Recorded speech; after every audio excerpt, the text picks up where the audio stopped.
Assalomu alaykum. Texnika olamidagi sayohatda navbatdagi soniga xush kelibsiz. Bugun Lidneo kompaniyasiga tegishli ushbu uдлинителimizni ko'rib chiqamiz. Qani ketdi. Xo'p, qani ketdi. 2500 watt SK5319 modeli Lidneo. Xo'p, korobkasini ko'rib chiqsak, texnik xarakteristikasi mana bemalol o'qib olishingiz mumkin buni. Hozircha faqat obzor qilyapmiz. Keyinchalik texnik xarakteristikasini ham aytib ketishni yo'lga qo'yamiz hali. Kattaligini qaranglar. Bir qarich,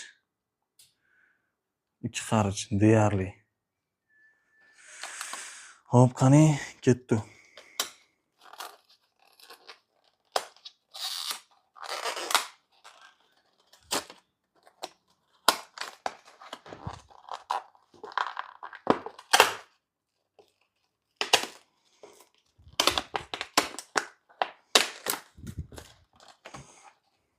Buni eng kerakli ma'lumotlarini Telegram kanalidagi komment qismiga rasmlar bilan tashlab ketyapmiz.